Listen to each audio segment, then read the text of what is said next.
Podcast. This is Drew, and of course, Mike will be hosting the show today. Mike, how are you? Just as handsome as ever, Drew. How about you? Wish I was that handsome. So it's a burden, but someone's got to carry it. Yeah, and you carry it well.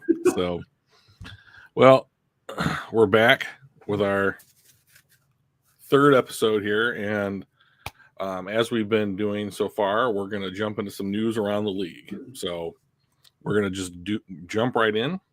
What have you got for us this week, Mike? Gosh, it's quiet, Drew. There's really not a lot going on. Steelers Chase Claypool decided that he thinks he's a top 3 NFL wide receiver. Mm-hmm. So that's, I don't know, just absurd. Is that the right word? He's certainly not a bad wide receiver. And I certainly agree. I certainly think that if you're going to ever be a top 3 wide receiver, you kind of have to believe this, right? In order to be motivated to show up every day and work hard or outwork other people who are trying to be a top 3 wide receiver in the NFL. So I think that the mentality is correct.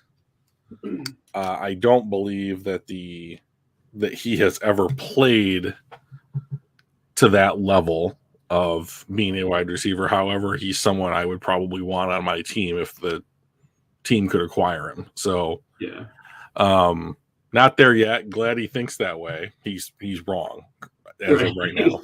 Yeah, I'm not. Looking at your top ones, you got your Devontae Adams, your Cooper Kupp, your Jamar Chase, your Justin Jefferson. Well, I just named 4. So he thinks he's at least better than one of those. It's not Justin Jefferson. Justin Jefferson is probably my favorite wide receiver in the NFL.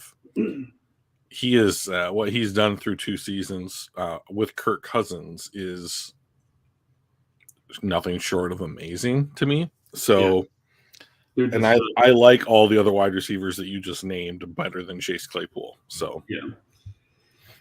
So that we got that going on. Just after our last stream, the Lions, or actually it was probably during, it was announced Lions signed Devin Funchess, the tight end / wide receiver / camp filler.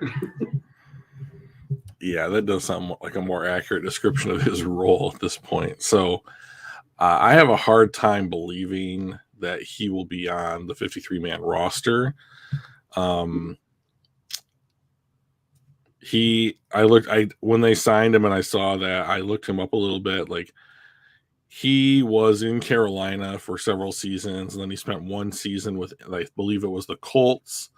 And then in 2020, he opted out of the season because of COVID reasons. And then in 2021, I think that I don't know what was going on, but he was like a healthy DNP for the Colts. I still think it was the Colts at that point.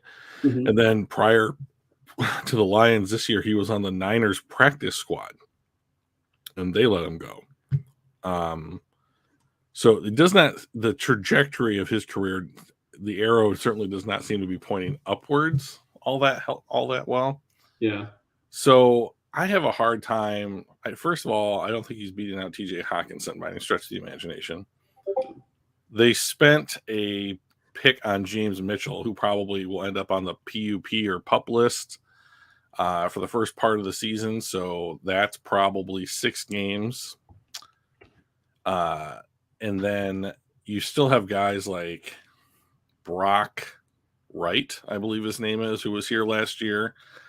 And those are the guys that I think that he'll be competing with to see if he can be on the roster on the opening day. It's just whether or not I think he's solidly fighting for the 3rd tight end. And if you consider Jason Kabinda to be a tight end, that's 1 fewer spot. So I don't know how the Lions view Kabinda, if they think that he's more of a Y tight end or something like that, and that's a roster spot that they're going to be that they consider him eating up.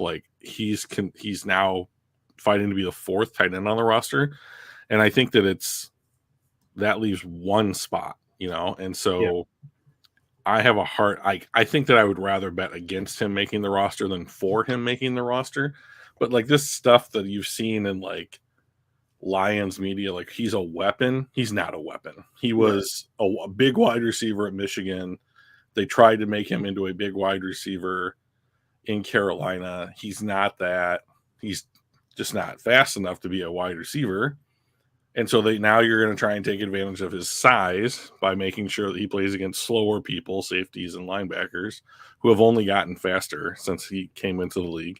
Yeah. And if he was a weapon, so he would have stuck on one of the other 3 or 4 teams that he has been on, and he has not. So he's depth. He's a guy that he's been a professional for several years. He's not terrible, right? I mean, he's got the skill to play either tight end or wide receiver. So he's a guy that's going to fill a camp spot. He's going to rest, Hawkinson. Maybe if they're in a like a 12 formation where they're sitting there with 2 tight ends, then maybe he gets in. But we don't run that very often. So I can't imagine he's going to see much playing time. I'm wondering if it's something like we're going to line this guy up and have him do Hawkinson-like things during the preseason so that Hawkinson doesn't have to do that stuff. Yeah. And we're just trying to, like, he is insurance against an injury while still being able to enact the game plan as, the team wants to enact it. I don't know. But, like, when I saw it, I was like, oh, interesting. And then my second thought was, meh. Right. Yeah. So, as a former Michigan guy, like I have an affinity for him, but like once you hit in the NFL, like just because you went to Michigan, there's no guarantee that I'm going to be, I'm not going to look at you objectively, Right. So. And same with the Ohio State players, right? If you're on the Lions team, it doesn't matter if you came from Ohio State, you just better perform. Listen, yeah, exactly. So like Michigan has rivalries, MSU, Ohio State, Notre Dame, these are the big ones. And my problem with Kyle Hamilton wasn't that he went to Notre Dame, whether or not that's the most privileged institution in college sports or not. But my problem was the position that he played, or if the Lions, traded down to like 10 or whatever, and he was still there. I don't have a problem with them drafting Kyle Hamilton. And like currently, the player that I want most from this year's draft class to be on the Lions is C.J. Stroud. Whether or not you have this thing against Ohio State quarterbacks not working out in the NFL. Or whatever. Welcome, Funky Lions. Hey, buddy. Hey, better late than never. Thanks exactly right. So, JT O'Sullivan has a nice little YouTube channel over called the QB School, and he's put out, I don't know, 3 or 4 videos about CJ Stroud over the last year or 2, and I've watched all of them. And from where I'm sitting, he has the best combination of footwork, processing, poise, arm talent amongst the crop of guys this year. About the only reason Bryce Young from Alabama is not a better prospect than him is his size and his frame. Yeah. And I'm not even really holding that against him, to be honest. Like, I still think Bryce Young will be the first or second quarterback off the board in this draft class at quarterback. And, someone's going to bet on the fact that he's just a really good football player. Yeah. So, but yeah, if the Lions wanted to go all in and move up for CJ Stroud in this draft class, I'm not going to complain about it. So we got one more like news item, and then the other couple things that I saw were because there is no real news during the summer, are some, it's list making time. So I saw a couple lists. Well, there is one, I guess hang on once. I apologize for interrupting, but yeah. There was one other thing that I wanted to bring up, and that was Minkah Fitzpatrick's new contract with the Steelers. He got paid. He got paid. So like I think it was our first podcast, we were talking about positional value, and we used Kyle Hamilton with the Ravens as the example, and like kind of talked about like what the contract situation at 2 would have been, if the Lions had decided to go that route. And like before the season even starts, we have a market setting contract at his position group. And that's one less player that's going to need to get paid by the time that, he's going to get his second contract. But Derwin James is up next, and if Derwin James gets 21 a year, like we're off to the races, and it's whoever's next up, right, for the next 4 seasons. So, not all of them are going to be market setting deals, but there very well could be. And like safety does seem to be creeping up as far as like APY on their contracts are concerned. So, I don't want to end up, even with the boost in the estimated boost in the salary cap coming in 2023, I don't want to pay a safety, 22 plus million a year to be on the team. So it's way too much. So. Yeah, I forgot about that. That happened shortly after our podcast as well. I remember messaging going, well, that was more than I expected. Oops, a daisy. And so here's something interesting. Pittsburgh, I was listening to a podcast, Over the Cap podcast, with Jason. Yes, he has a last name. I don't remember what it is right now, but Jason Fitzgerald. And he said that the Steelers have the highest paid safety and the highest paid edge rusher on their defense. And then he went to their offensive side of the ball and saw how they're investing their money there, and it's nothing. It's like Mitch Trubisky, Mason Rudolph, Kenny Pickett, these wide receivers like Chase Claypool, which I believe are still on their rookie deals. Najee Harris is on his rookie deal. Like Freiermuth from Penn State is on a rookie deal. Like their whole offense is either like vet minimum players or rookies or people that are getting paid like rookies. That's true. But I mean, they are heavily spending on their defense. So plus they got Cam Hayward there, and he's probably the second best defensive tackle in the NFL currently. So behind Donald. Yeah. Obviously, dude's just he's an absolute beast. He's something I've never seen before. I mean, I'm 45 years old. I've seen a lot of really great players play. I've never seen someone as disruptive and dominant as he is. It's real interesting. Fascinating player. Deshaun Watson, his defense attorney announced today that they settled 20 of the 24 cases against him in the civil lawsuits. So I don't know what that means. There's still four or six hanging out. I think there's a total of 24 now, or 24. Yeah. Yeah. So there's like 4 still hanging out there. So 24 suits, 66 estimated interludes that he's had. So yeah. So what's your gut? Is he out for any time? 8 games, a full season? He'll certainly be suspended. I think I would bet my house on that. So this is always kind of how I thought this would go. Like he would eventually just settle. He'll eventually settle with all of them. Yeah. So I think that the 20 people that he settled with are the ones that are just probably wanting it to go away by this point, and the 4 that are hanging out are the ones that want their story heard and want their to face their accuser and want to know what he did to be public knowledge so he doesn't do it again. But I believe that they will, once they have the opportunity to say that, they will settle as well, and then this will all go away. Yeah. And 100 contacted in an 18-month span. That's a lot. That kind of boggles the mind, actually. So, was that 3 a month, 4 a month? No, it can't be that many. So, I think what will happen is I think that the league has some flexibility here on the suspension because of the way that the Browns structured his contract. So they paid him $230 million. So, and the way that contract structure breaks down is $1 million this upcoming season, and then $46 million each year for the next 4 after that. Yeah. So if you're the NFL, is there any, if any suspension that you make for him this year It cost him $1 million. Is nothing, right? Like his game checks are nothing this year compared to what he made on his rookie deal, let alone this extension. So they could look at that and they could say, there's no downside for you. We will suspend you for a year and send a message. Yeah. I would think, though, if they are going to continue on with the kind of way that they have suspended people for off the field issues in the past, my guess would be 8 games, half the year.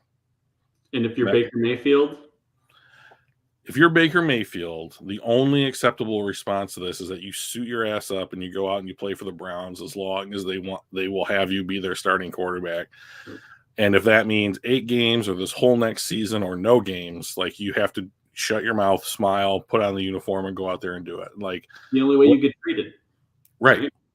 So like but even if he goes out and plays hard for the Browns this year in the relief for Deshaun Watson, that is the only way he A, rehabs his image, and B, proves his worth to whatever team he's playing for next. Yeah.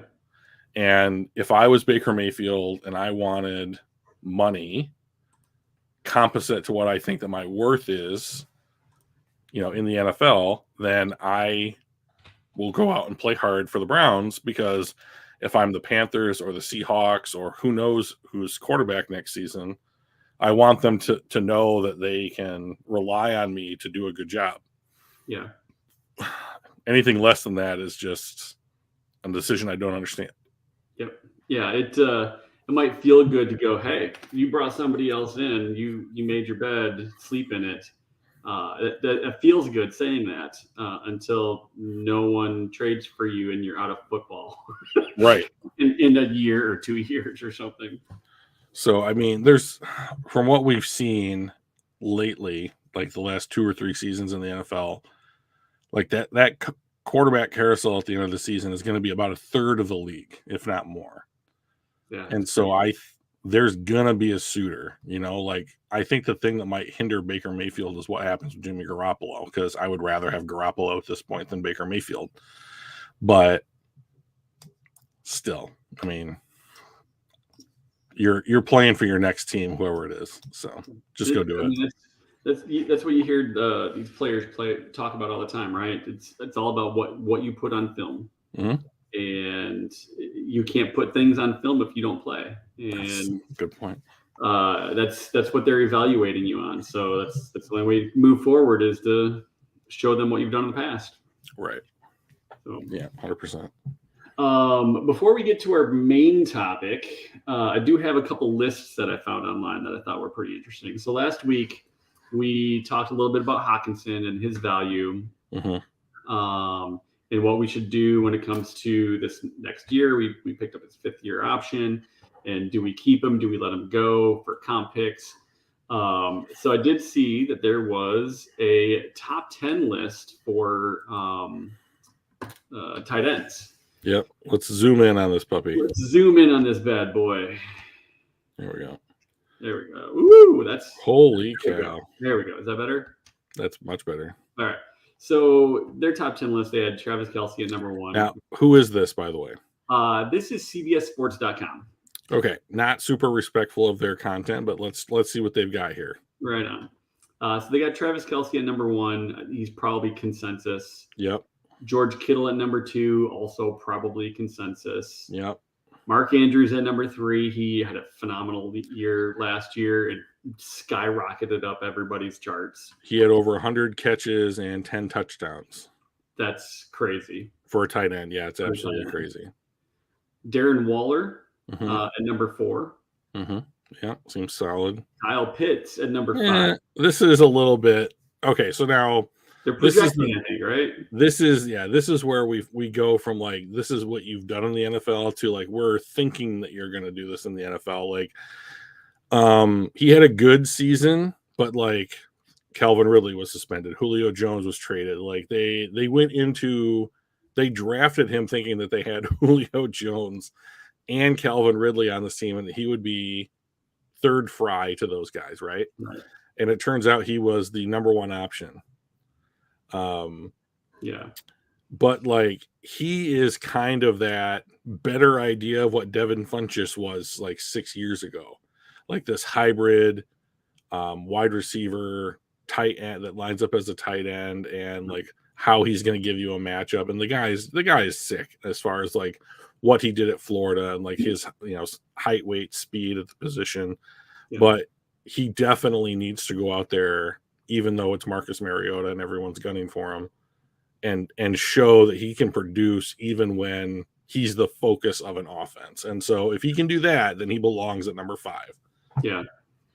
I agree. I think this is, projecting what this coming year's tight ends are going to look like. And yeah, I could see him being at number 5, but I did notice that we haven't, we've gone through the top 5. We haven't gotten to Hawkinson yet. And that's I think that the top 5 is pretty accurate so far. Right. But when you look at what what you hear, we should be signing, extending Hawk for. Right. It's this money. He's not here yet. Let me put it, because that's a good point, Mike. So like let me also say that like David Njoku is the 4th highest paid tight end in the NFL currently, and he's not in the top 5. Mm-hmm. So why are you paying him like he's a top 5 tight end? We got Dallas Goedert. Yep. I don't know if I pronounced that right. Got it. Yep. Silent E. Silent E. As they do. Gesicki. I to be honest, I never even heard of this guy. So I would disagree with him being 7th. He's another wide receiver tight end hybrid. He went to arbitration this year to be this designated a wide receiver as opposed to a tight end. And the problem is that he lines up where tight ends line up too often in order to be considered a wide receiver. Yeah. And, to be honest, if he is a wide receiver that they're sneaking under the tight end banner, like good for Miami. That's smart. Yeah. So sorry, dude, that you're not making more, but like he is a wide receiver that's playing tight end. Whether or not he's the 7th best tight end in the NFL, like I'm going to have to see who 8, 9, and 10 are, but I'm not. No. Okay. We get to Hawk at 8. Okay. So, and basically you can tell they're projecting because they're like, hey, we are all ready for a breakout season because they're already kind of projecting like we see those sparks, we see that potential, but he's been hurt, hand injury landed him on the IR. Yeah. But he did set a career high in receiving yards, which is also not hard when you also were hurt your first year. Yeah, that's true. Right. So maybe a career year is coming in 2022. He absolutely needs to have it. Yep. So. And then 9 and 10 is Dalton Schultz and Zach Ertz. Okay. Let's see. Let me take a look at the honorable mentions here. Oh, honorable mentions. Yeah. So Dawson Knox is in Buffalo, I believe. But like there is a Pat Freiermuth might be, if he has a good year this year, could be the 4th best tight end in the NFL. Like, to be honest, like, I think Noah Fant he's another ultra athletic guy. Hunter Henry is second fiddle in New England to Jonnu Smith. And Dawson Knox gets to play with Josh Allen, right? So he's probably going to be getting his fair share. So, and like Funky makes a good point over here. The problem with tight ends is there aren't enough well-rounded tight ends in the league. He's right, and so like there are not enough well-rounded tight ends to warrant the money that these guys are going to be paid, but there are 10 tight ends in the league. And so, 6 through 10 or whatever are going to get paid artificially higher than they're supposed to because of what 1 through 4 did, because they are the well-rounded tight ends, who are making that stuff. And like Kyle Pitts went at number 4 overall. TJ Hawkinson went number 10 overall. But then like these guys, I don't know that there's another first-round pick amongst the group. This is the problem. Like George Kittle was a 5th-round pick, I believe. I think Travis Kelce was a 3rd-round pick. Darren Waller was like a 4th-round pick. They found this production later in the draft because there's no impetus to go out and use a premium asset on the tight end position. They use non-premium assets in order to find that talent. And whether you can catch and block, or you're primarily a blocker, a junior offensive lineman, so to speak, or you're somebody like Kambinda that lines up as a fullback and you flex out and you're effectively a fullback, masquerading as a tight end, whatever it is, like, there are certain guys, 1 through 3 for sure, that I would be willing to pay what they are making, and who probably deserve to make that amount of money in the NFL based upon what they actually have done. Yep. But the other guys, no. Yeah, because you're paying on projection, right? And like dangerous. David Njoku is the 4th highest paid tight end in the league, and he didn't even make the honorable mentions. So I mean, like, this is the problem, and this is what I don't want to have happen with TJ Hockenson. Is like, there's every right. You love the idea of potential, right? We talked about the idea of potential with TJ Hockenson last week, but if he does not go out and realize that potential, I don't know how you give him a David Njoku level deal, and you probably will have to pay him more because he got drafted higher. Yeah. This is his put up or shut up kind of year when it comes to, do we bring him back because he's gonna want big money. Why wouldn't he? Right? Yeah. So I mean, like, I would be fine with doing something like, he's like 24, 25 years old, maybe 26, but like, they've already picked up his 5th-year option, which was like 9.9, and I would be fine with going into, this season and then going tag, and then letting him walk away, and he's going to make less on the tag, even on the second tag, than like these top 5 guys are going to make. Yeah, because it's what, the average of the top 5? The franchise tag is the average of the top 10, and the transition tag is the average of the top 20 at the position. Oh, okay. So, I mean, Kittle and Waller and Njoku are pushing up that number every year. However, yeah, like, I would rather pay him the average than number 4 money. Yeah. So let's go to the next. Let's go to the next top 10. All right. So the next one, I found this one especially after Chase Claypool said he's top 3. And we'll scroll down to number 1. Well, and we'll work our way back. Devontae Adams. Yeah. Number 1 seems reasonable. He's really good. Yeah. Yeah. They're going to miss him in Green Bay. Yeah. Justin Jefferson at number 2. I might have him 1. I love this guy so much. I think he's flip-flopping those. He is so good. I mean, I like Devontae Adams as well. I don't care that he was a Packer or whatever. But like Justin Jefferson is essentially not guardable in any one-on-one situation, whether it's man or zone.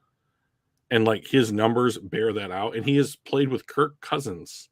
Nothing against Kirk Cousins, but imagine if he played with Patrick Mahomes. Exactly. Right. I mean, like, that's what this is. Like, if some of these guys, I wouldn't be surprised if they start trying to force their way to situations with better quarterbacks. Yeah. Kind of the opposite of what we saw this year. Jamar Chase makes sense. Cooper Kupp makes sense. Would you put Kupp behind Chase? So let me say this. Like, there are a lot of things that Cooper Kupp does, and I really like watching him play the game of football. Like, he plays it in a way that is, like, really smooth. Really enjoy watching the guy play football. He clearly has a great connection with Matthew Stafford. If I had to bet my job on one of the 2 players, I'd take Jamar Chase every day of the week. Yeah. So but that's just because Jamar Chase is more athletic and a better downfield threat than Cooper Kupp. Like, Cooper Kupp feels like supersized Julian Edelman to me. And there's nothing wrong with that player. That player is super valuable in the NFL, as Cooper Kupp proved this last season. But like, he's been productive all of his seasons. Like, I think that you'd be happy, especially being a 3rd-round pick from an FCS school. But like, Jamar Chase, there's a reason he was the 5th overall pick in the draft, and like, he balled out this year. Like, he had the best rookie wide receiver season in the history of the NFL this last year, and it's hard to say, like, he shouldn't be higher on this list, like, and that's craziest for a rookie, but like, I mean, no shade at any of these guys. These guys are all like, if we're starting Madden teams, these are like first round picks. Like, I don't think anybody could fault you for taking any of them. So, yeah, that's one of the reasons why I personally hate numbered lists. I'm more of a tier guy because I'm like, I'd take Chase, I'd take Justin Jefferson, and I'd take Devontae Adams. They're all just absurdly talented. Oh. Impossible to block. They're fast. They catch. They run routes. I put Cupper in that as well. Like, you can't go wrong with any of them.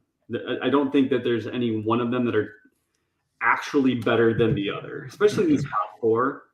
Like, when you start getting into like 5 and 6, Diggs and Tyreek Hill, I do think that there's a slight, I mean, they're great too. I do think that there's a slight drop off after those top four. But any of those top four, you could say, all right, they're better because, and be right. Yeah. To all of them. Like, they all can do that. So.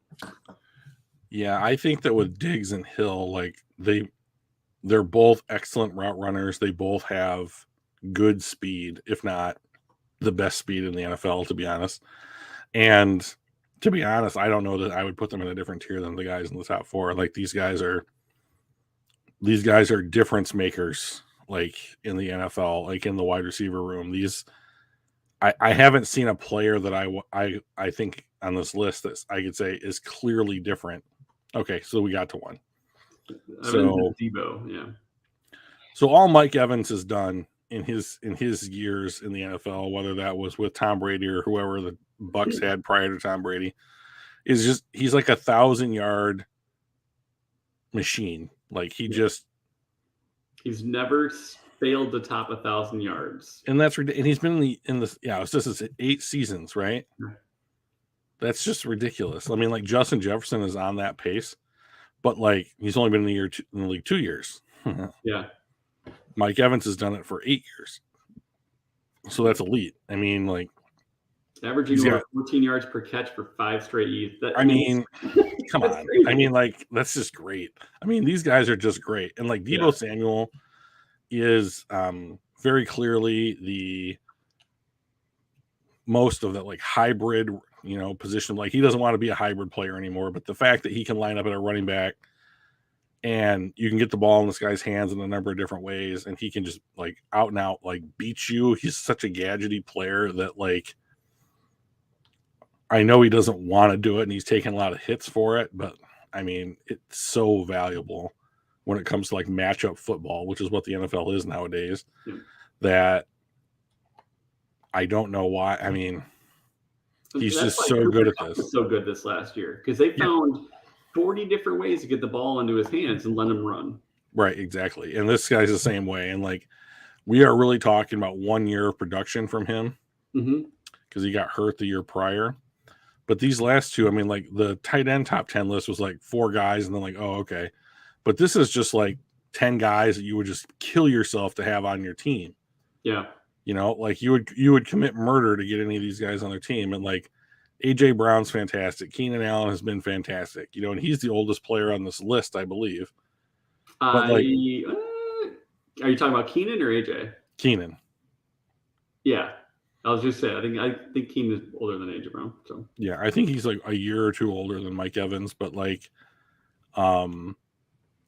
he's just crushing it. Like, he is the clear go-to wide receiver in LA for Herbert. And I think that the Tennessee Titans are going to look really, really bad this year because they've made themselves more one-dimensional, and that is almost all wrapped up in AJ Brown. And they look very average. Yeah. And I think that this year we're going to really see, Tyreek Hill change teams, Devontae Adams change teams, AJ Brown change teams. Like, I really think that we're going to have this kind of reckoning with how important is it to have one of these type of guys on your roster, because, if the Packers take a step back, which they could easily do, if the Titans take a step back, which I would predict that they do, if Kansas City takes a step back, is it because they lost Tyreek Hill? Like, or what else is it? So I think this year we're going to get a lot of questions answered about how valuable a true number one wide receiver really are. Yeah. Or is. I thought they had they might have had some honorable mentions, but I did notice Chase Claypool's not in there. He's not on the list, and like I don't know that there's any wide receiver in this list that I would be like I'd rather have Chase Claypool. Yeah. I mean, that's fine. The next because I want to get to our main topic here, but the next I got two quick hits. The next list was a make or break season, and Okudah was the first one that they listed. So really quick, I guess, what are your thoughts? I mean, I'm assuming you agree. This is kind of like put up or shut up time for Okudah, just kind of like it is for Hockenson, but for different reasons. Hockenson wants a new contract. Okudah wants to prove he's not, the mayor of Bustville and is worth worth the contract anywhere, right? Well, so this is after year 3's, so going into year 4, which is what he will be after this season, is when you have to decide to pick up a guy's 5th-year option. So unless he makes a Pro Bowl this year, he will have the cheapest 5th-year option that you could have based upon where he was picked. So the answer to Jeff Okudah is pretty simple to me. He's got to stay healthy. He's got to play the majority of games this season so that the Lions know what he is. And if he comes in and he plays outside corner and he's healthy and he plays well, they'll probably pick up his option. And then he has an opportunity to get rid of the bust moniker that started to follow him around, right? Yeah. Now, according to Twitter, he's in great shape. Cool. That's step one. Like if he came into the season, OTAs, training camp, whatever, not in great shape, I'd be like, he's probably not taking this seriously. But he very clearly would seem to be that he is taking this seriously. So that's step one. Can he stay healthy? Step 2. And then what does he play like? Step 3. Yep. And if he answers those questions this year, big thing. Yeah, they're going. I mean, if he answers the questions this year, they're going to give him another chance. And after that chance, they're going to have to say, we're going to have to talk contract extension. And like, I don't think that he gets like Denzel Ward money by any stretch of the imagination, but like he will get top 10 corner money just based off the fact that he's young and he was drafted number 3 overall. Because that's how the NFL functions. Like his early stumbles or whatever, which maybe not his fault because they're injuries, like Patricia related early. Right. It was so bad. Everybody was bad. Yes, they were. And but they weren't bad, right? Like they're not necessarily bad players, but they, collective, they were bad. Yes, they were. Not individual days. Well, I mean, scheming and coaching and play calling, all of that stuff was just horrendous, right? So, and then the other one I had on here was something that kind of cracked me up, and these were the top 10 NFL rivalries. Yeah. And you see the Bears, Packers, Rams, Niners. Yep, some great ones. Lions versus a winning record. Right. I'm just like, that's cold.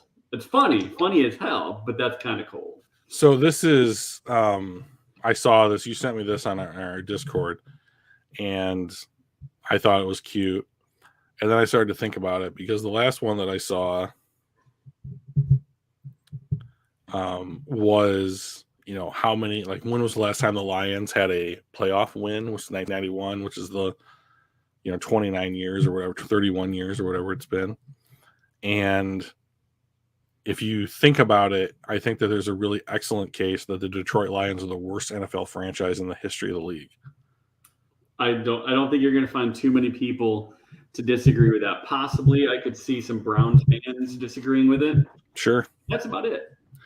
And if I was a Browns fan, whether that Browns fan was a Ravens fan before they moved the team to Baltimore and the NFL awarded the franchise back to Cleveland with their entire history intact, or or if you're just keeping track as if Baltimore moved and you're starting over at square one, like the Jaguars, the Texans have more playoff wins than the Lions do, and they're expansion teams. Yeah. And even the Browns, whose nickname was the Factory of Sadness, have been able to claw themselves out of the basement of the NFL doldrums, make the playoffs, and win playoff games. And it's not a lot or whatever, but like they're not getting beaten like they were when they were terrible. And the Lions have yet to prove that they can do this. The Bengals made the Super Bowl last year. Yep. The Falcons have made the Super Bowl in the last 3 or 4, 5 years or whatever it was. Like, the Jets have been bad for a long time, but I mean, they have won Super Bowls and the Lions haven't. So, I think that when you're talking about changing the mentality of the average Detroit Lions fan on what this team is, they're not ready to go right now. Like, that's still early in this rebuild. It's next year is probably the first year that I would say let's really try and go for it. But people are salivating over this easy schedule to get some cheap and easy wins because they happen to be playing bad teams for a big chunk of the year. And I'm like, okay, if in 2023, if the schedule goes from the 5th easiest to the middle of the pack, and this team gets 7 wins or whatever it is, or some regression of wins, there's going to be a lot of like, oh, okay, people like coming out of the woodwork being like, well, we got a call for their jobs. They lost more games than they won last year. And that's same old Lions shit. So like, I think that this, I mean, I've said it before, like, I think that this year is going to be, the schedule is a real trap for this team. And like, it's going to take some excellent management and navigation to get this team back to where they're competing with the very best in the NFL. And they're not there yet. Yeah. So, but like, I do like that I like where they're going. But like, we're moving in the right direction. I think. Yeah, absolutely. Making good. The biggest difference between now and everything past Wayne Fonts, like that Wayne Font, I mean, it's really bad when Wayne Font's era was the pinnacle of your franchise in the Super Bowl area, in the Super Bowl era. But essentially, after that whole thing, after Barry retired and it just went to hell, nobody made good decisions. That's He it. didn't make a good decision as a GM. They didn't. Our GM, the darkness under Matt Millen, the lost decade, was bad decision after bad decision. Coach hirings, some of them weren't terrible. Jim Caldwell was a good coach. Yeah. Like Schwartz was a fine coach for us. Yeah. I mean, he brought us to the playoffs in less than 4 years. Now, granted, all of the GM stuff and the free agent signings and the drafts and stuff like that just kind of harpooned everything. But no, like he was a fine coach. Not nobody that's going to take us to the Super Bowl, but somebody to take us from an 0-16 to respectable. Caldwell was a decent coach. He went to the playoffs two of 3 years or something like that. And then we went the Quinn Trisha, era, which just ruined everything again. And but the whole time our GMs were making bad calls. Even like our offensive coordinator, like the coordinator hires, I thought were just really bad other than Martz. Going with guys like Jim Bob Cooter, who was what was he, a quarterback's coach, I think, before he was appointed to OC? I mean, it was just like all those were just bad decision after bad decision after bad free agent hiring, and that's all changed now. So it's a low sample size, but these last 2 years of Holmes and Campbell, it looks totally different. Yeah, it does. And like, to me, the difference between this and what all the stuff that you just said is that like you have a different ownership group basically at the top. Like the Fords, Martha and William Clay Ford for years treated this team like a balance sheet item, like on their financial documentation or what have you. And as long as they were plus money, everything was okay. And then they finally turned the team over to Sheila, who's getting sprayed with champagne in the locker room after the first win of the season against the Vikings, and is there rounds 1 through 7 in the draft, calling prospects on the phone, welcome to Detroit, like that's different. And like she made a really good choice in Brad Holmes, I believe, and I like where the coaching staff is. I like the direction that they took to try and rebuild the culture. And now I think that the team is making solid roster moves. And so my next big thing to pay attention to is, what does the 53-man roster look like after cuts?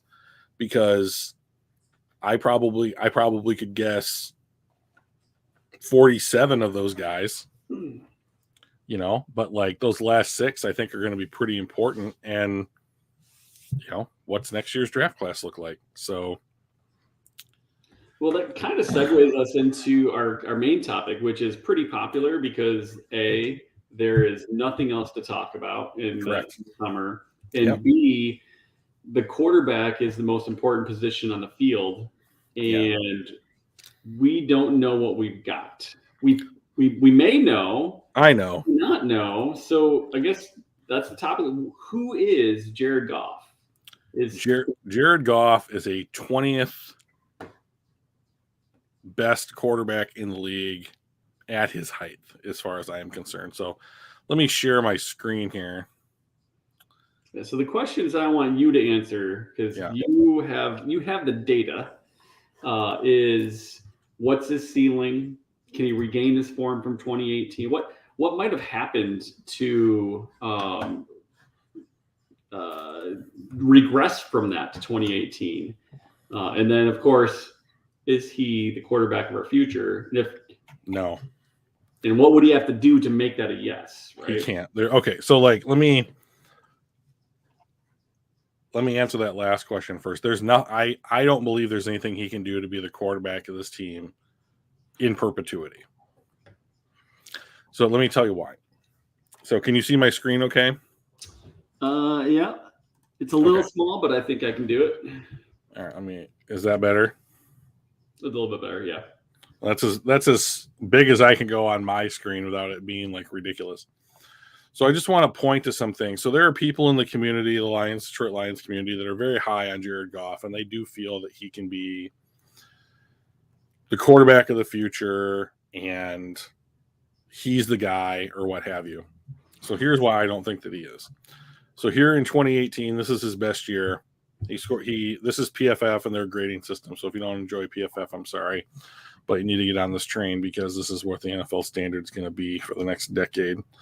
I will say, I'm going to interrupt real quick because one of the things that I found interesting was Peter Schrager and Sean McVay did a podcast called Flying Coach. Mm-hmm. I have to go watch or go listen to it. It's phenomenal. He interviews a ton of different other coaches, Cliff Kingsbury, and all those guys. Anyway, one of the things that he was talking about, because it did take like emails and voicemails and stuff like that, and people asked some really in-depth, like scheme-related questions and stuff like that. Multiple times, he referenced PFF. Yeah, because they are the de facto analytics, like not platform, but like organization. Right. So just because you like them doesn't mean that they're somebody to listen to. But when guys like Sean McVay are using PFF for what they're trying to do in the NFL, he's not the only one. So right, and that's the point. Right. That is the point. Like, this isn't what I think is best.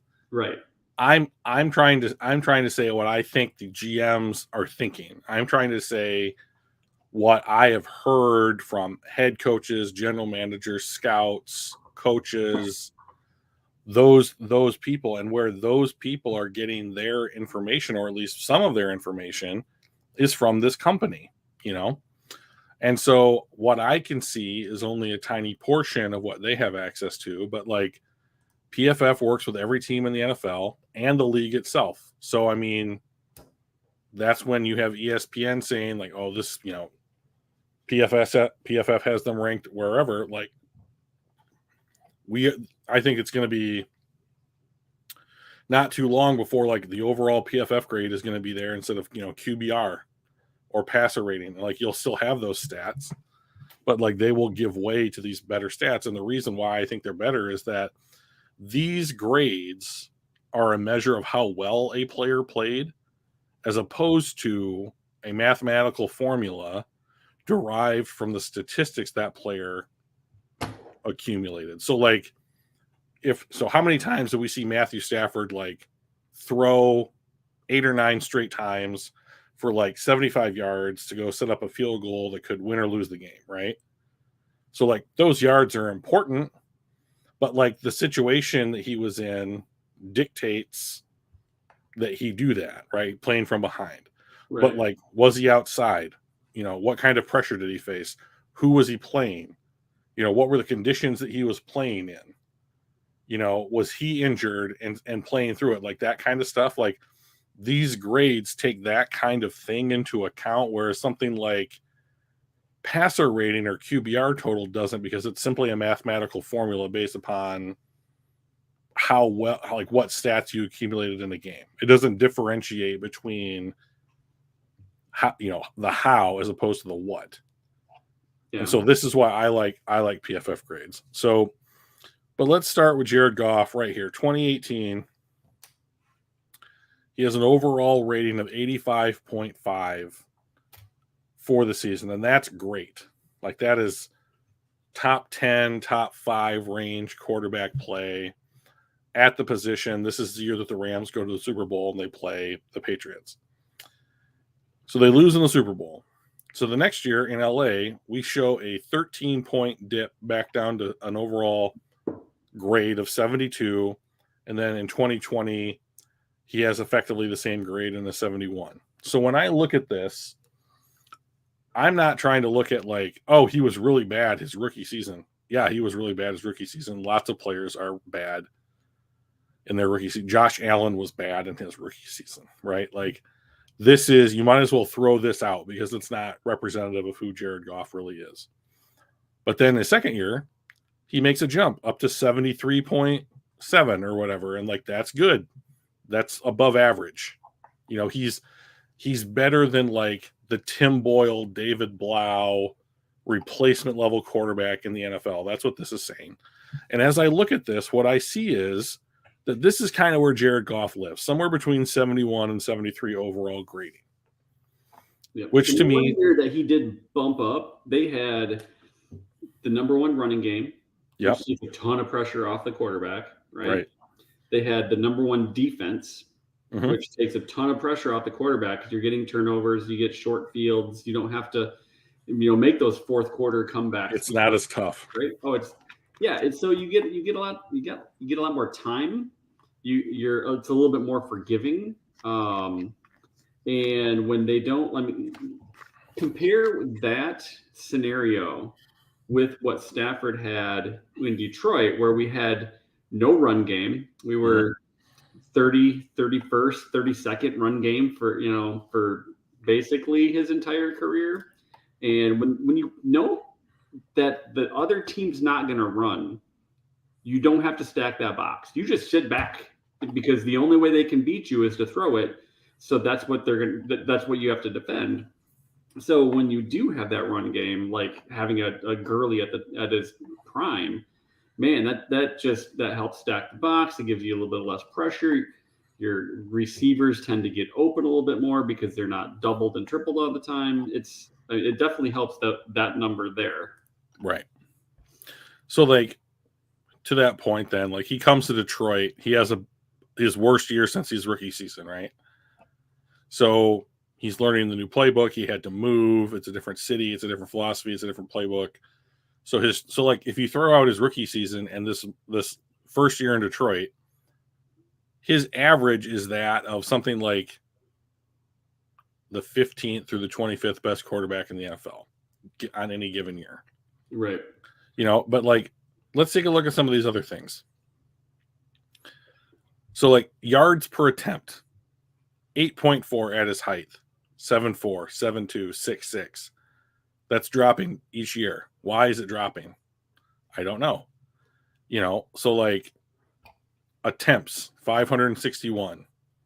Well, so like this says to me, like he was, to your point, with the running game, like when he is not asked to throw as much and he's doing well with it, he can get to an elite status.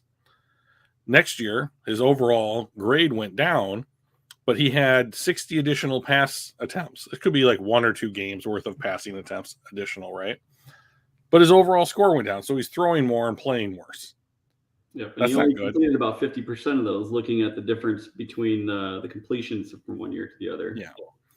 And then so in the next year, he goes back down to like 550 attempts, which is right around what he had in his best year. Still got worse. And then this last year in Detroit, like he has his lowest total since his second year in the league. And, he didn't play well anyway, right? We're throwing that one out. It's a new team. Right. And let's be honest, our wide receiver room was not barely a professional sports team. Yeah. But look, I mean, like here we go, like big time throws, right? These are the Eli Manning to Mario Manningham throws. These are the Eli Manning to David Tyree throws. Like something good is going to happen throws. Like at his height, 32, 31 in the next year, pretty good. Down to 13, down to 12, right? So like turnover worthy plays, like what should have been something where he was responsible for effectively could have given the ball back to the other team, like whether that's a dropped INT, right? Or behind them, but thankfully, 26, 27, 18, 17, like these kinds of things, like but this is the one that I think is really interesting, is this average depth of target.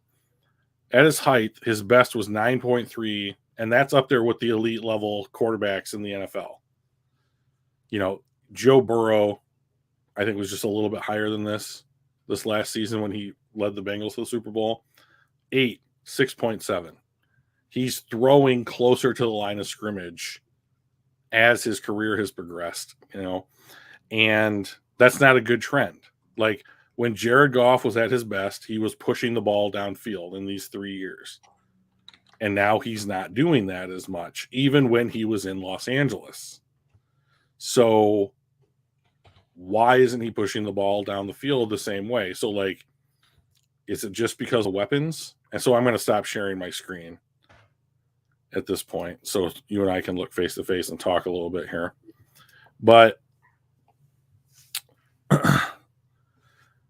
I listened to Curtis Steele's podcast the other day about like, will the 2018 Jared Goff please stand up? And so like the thing that they talked about, I felt the most, was his confidence level. And there's been some things in the press about how confident Jared Goff looks in OTAs, and like, does he have his confidence back and all this other stuff. And I'm like, and so people have also used the reasoning that like, if the team is going to be better around him, he's going to perform better. Okay, like name a player in the NFL where that's not the case. Right. That's like, if Jared Goff doesn't get hurt, which he does not get hurt much. Like that's one of the things that he does well, like, is that he completes a lot of the same percentage of his passes and he doesn't get hurt. Like he misses a couple, maybe 1 or 2 games, but like on average, he has played 15 games a season over his career, and that's great. So those are points in his. I don't want to just hate on Jared Goff, because I do think that he's better than just like some random guy off the street that isn't Kurt Warner, or whatever. So like, but he has fewer. He doesn't push the ball down the field. He is throwing the ball closer to the line of scrimmage. And then tell me why he lost his confidence in the 2 years after their 2018 Super Bowl run. Because if this is the kind of quarterback that can lose his confidence, what are we talking about here? Like, how do you artificially give a person confidence if they're not finding it for themselves? And he's in a profession where he is required to be confident in his abilities week in, week out for as long as he is playing in the NFL. Yeah. So I think some of that is just based on the mistakes that he was making after that 2018, starting in like 2019, where he started to kind of regress a little bit. He started making mistakes. He became a little bit less accurate. Gurley ended up not. I know you're laughing at Funky's confident shorts. Put that up there, will you? Yeah, but I think it's his confidence was very tied to the coach's confidence in him, and as he was making mistakes, I do think that he lost that confidence when the coach was like, you know what, I'm not gonna call this play, or I'm gonna have you. I don't know if the coach made him, asked him to check down more often, or if he checked down more often because of his own lost confidence. That I don't like. It can definitely be this quicksand, that downward spiral type of thing, and I don't know exactly what caused it, but I don't think the coach had confidence in him either, which is why they said, "Oh my God, Stafford's available. Big upgrade. I'll give you picks and the quarterback." Right. And that's another thing I wanted to talk about, was that, like, ultimately, even after they gave him a $100 million extension, they chose to trade him. Yeah. So from my point of view, we traded for a quarterback and got those additional picks, who, for whatever reason, whether it was the coaches not having confidence in him, which affected his confidence, or something else, has one elite season on record. And I don't want to pay a dude with one elite season $30 million a year to be quarterback on this rebuilding team. And I understand why Brad Holmes would want the caliber of player that Jared Goff is on the roster, because he is better than the 15 or 16 other guys in the NFL who are going to get a shot on teams that are worse than him, or are rookies, or are journeymen, or are ... Like, he is better than that caliber of player. And I fully acknowledge that. But if we have to improve the team so that Jared Goff gets better, then let's go get a better quarterback who's cheaper.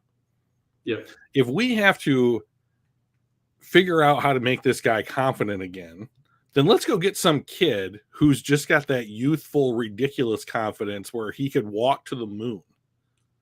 Like, give me the reason why Jared Goff is the answer, because from where I'm sitting, he doesn't do anything elite that's better than any other quarterback. And if you and I were to play a game right now where we simply said Jared Goff or the starting quarterback on any of the other 31 NFL teams, and you could just switch their places, how many of those guys would we say, I would rather have X quarterback than Jared Goff on the Lions? And you take on their contract, you take on their injury history, you take on their confidence problems, you take on improving the team to make that player better and all that other shit. So, like, because I think I would probably take 15 or 16 other guys then before I said, okay, I'll take Jared Goff. Like, Jared Goff's better than Tua Tagovailoa. Jared Goff is better than Ryan Fitzpatrick, or what Cam Newton is now, or maybe Jimmy Garoppolo. Over Tua? I would take, if my job is on the line, and I had to say I'm betting my job on whether Tua Tagovailoa or Jared Goff. Yeah, right. I mean, there's a reason the Rams wanted to trade for Matthew Stafford, right? Like, Matthew Stafford never had fucking confidence problems, and he played on a team that at times was extremely less talented than what the Rams gave Jared Goff, right? And then it's not like the Los Angeles Rams didn't invest in Jared Goff. Like, they traded up. They gave up like 5 premium picks to go get him at one. They have traded for players to make their team better so that he is playing on a good team. Like we went through all the players that they traded for and traded away last week when we looked at like what the Rams were doing with their draft philosophy. They have put talent, whether that's offensive or defense, around Jared Goff to make that team better. And that organization said, this is a position where we need to upgrade. Yeah. Well, and one of the things that you had mentioned that I think is really the key here is what kind of a team do you have to put around him in order to win with him? I have the answer to that question as well, Michael. Because it's got to be like, I mean, if he was on the Rams team this year, would they have won the Super Bowl? No. All no. Right. So to me, that means you have to have an even better team. Correct. And it's almost impossible to build that. That's correct, which is why he can't be the starter. Question, right? 100%. So if you go back, so like on that page that we were looking at with his season stats, it breaks down his stats by every individual game, right? And so in the game that against Pittsburgh where the Lions tied and the 3 wins, there's some pretty clear trends that were developing. And it's when he touched the ball less, they did better. Yeah. When More they had a running game. And right. Yeah. So like Arizona, they beat the shit out of the Cardinals last year, right? They were up.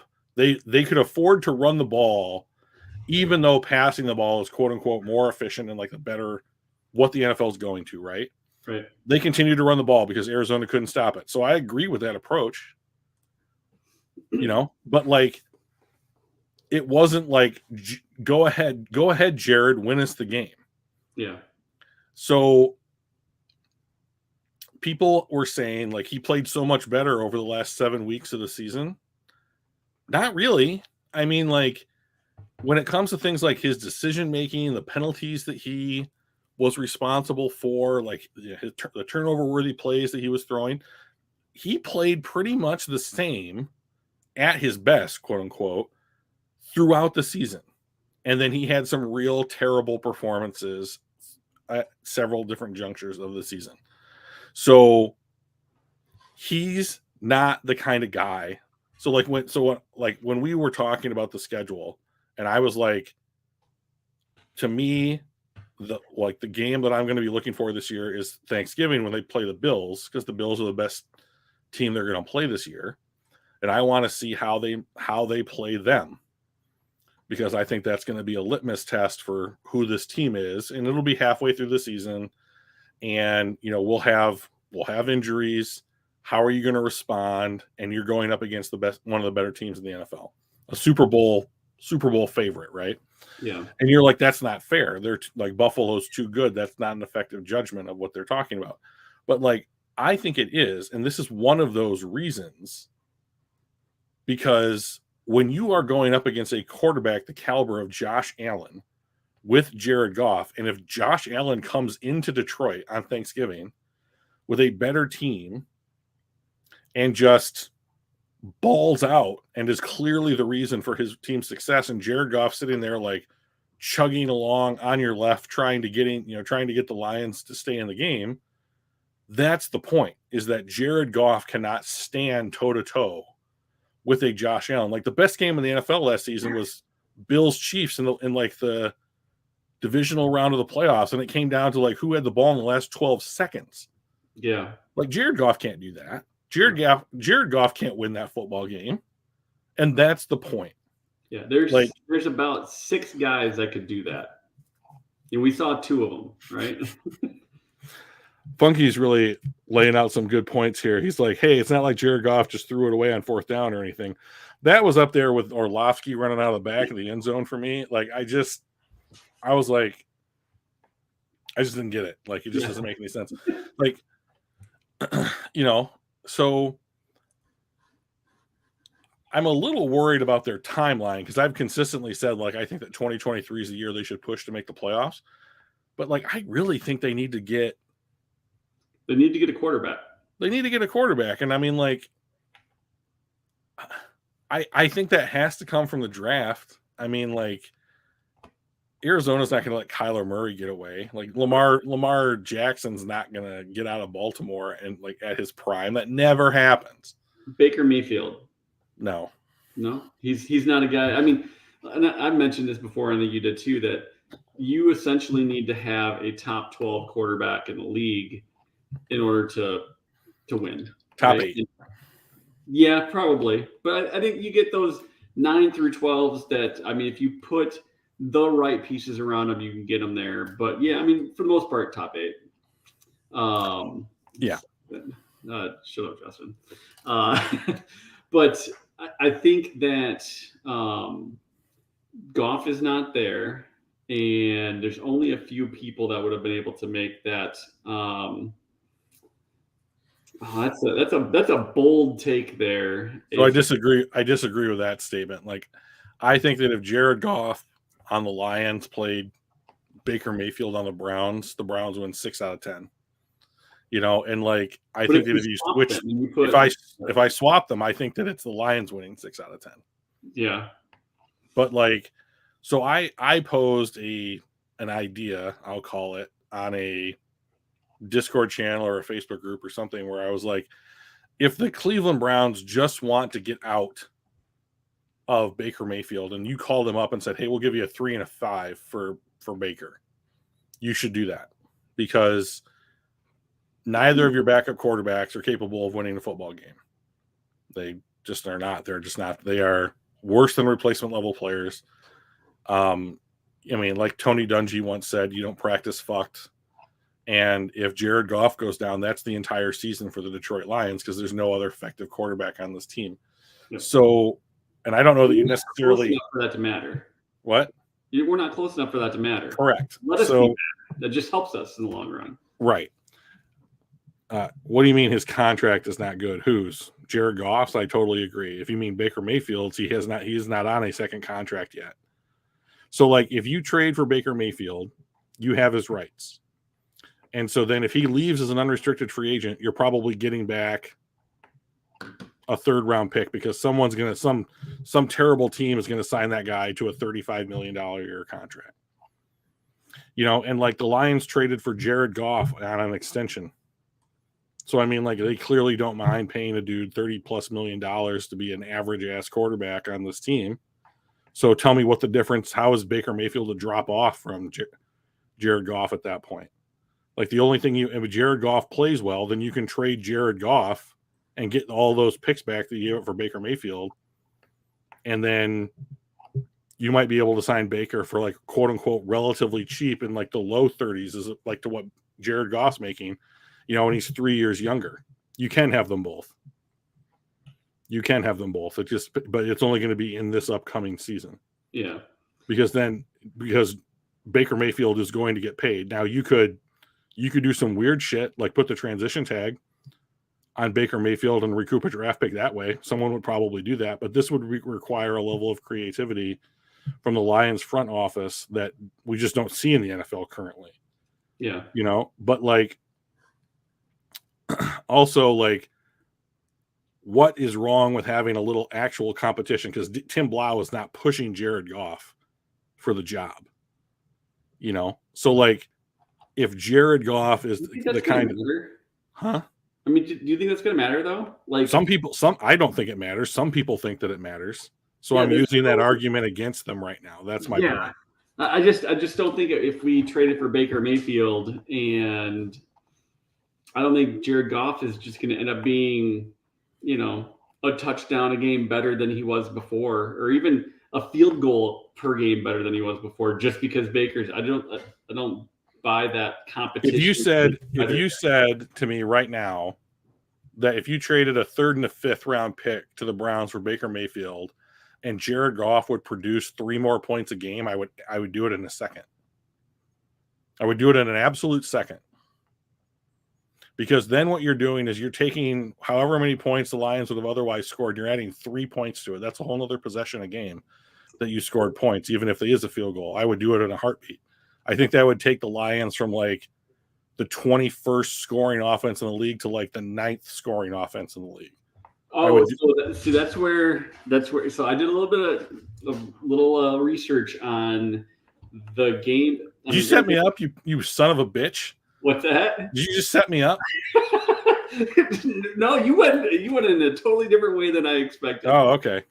But so one of the comments that I had seen online about Goff and about why we should keep him. Is this in our Facebook group by any chance? Possibly. Was like 8 of their games were within a score. Right. So I'm like, okay, let's take a look at that. Let's see what those look like. And yeah, there were 8 games within a score. Now, granted, one of those games was an 8-point score that we lost by 8.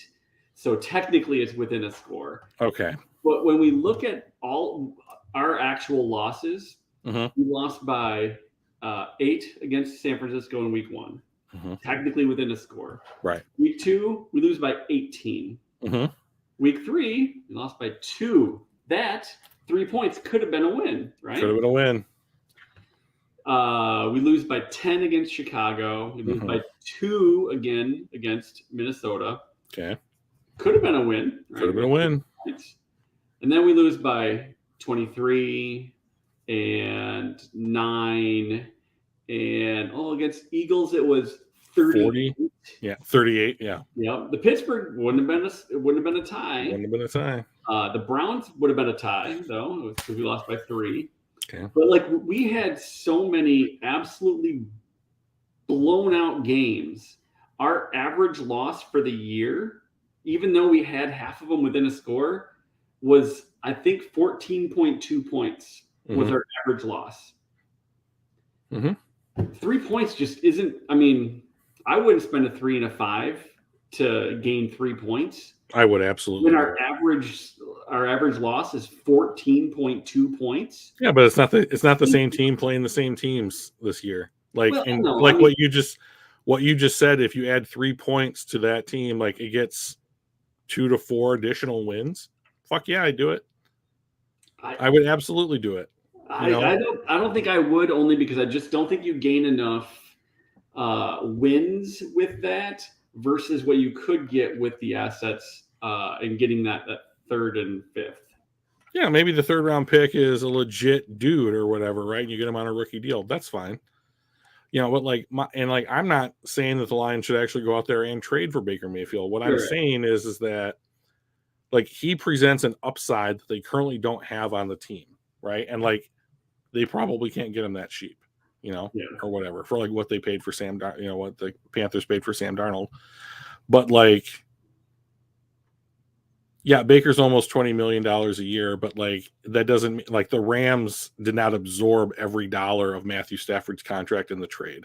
So like, don't think that just because you're trading 2 players for each other that you're just taking on all the money that player represents. Like that's still up for negotiation. So just be aware of that because that's you're not going to get them for that. Yeah. So like the point is like, how can the Lions be creative to add value to the team in every season?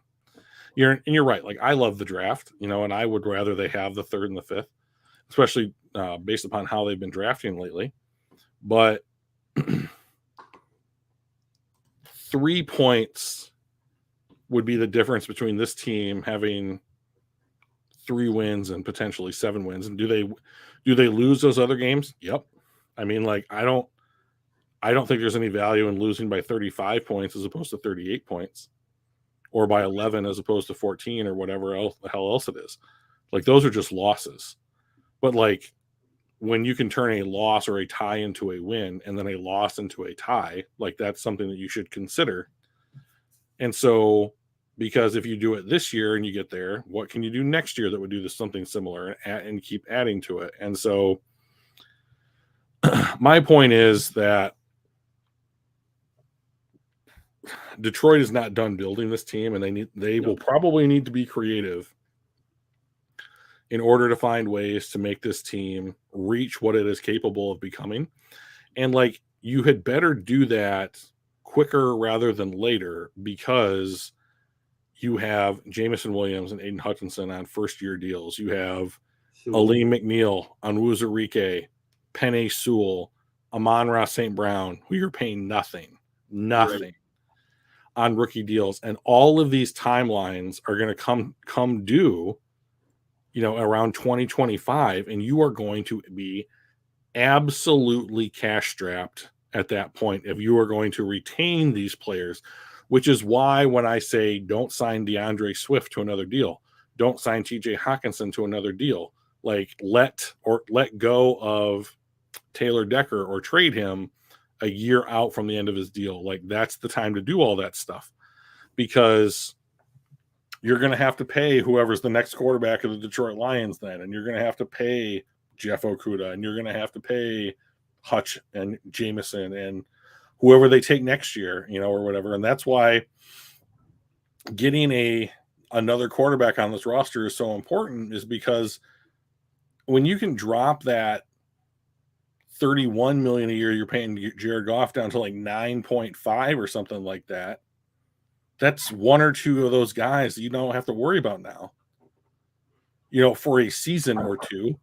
And that's what they're going to have to do, because like this is a different version of what the Kelvin Johnson, Matthew Stafford, and Ndamukong Suh thing is.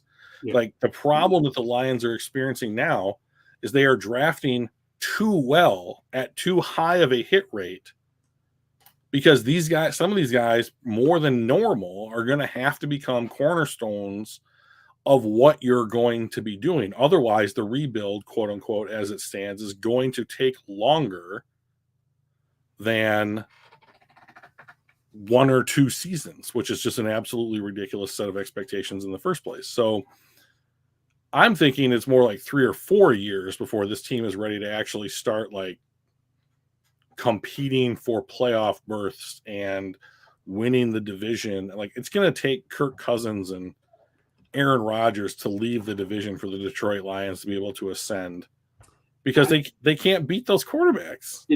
It all depends on if whoever we draft, I'm going to assume that we're going to draft a quarterback next year.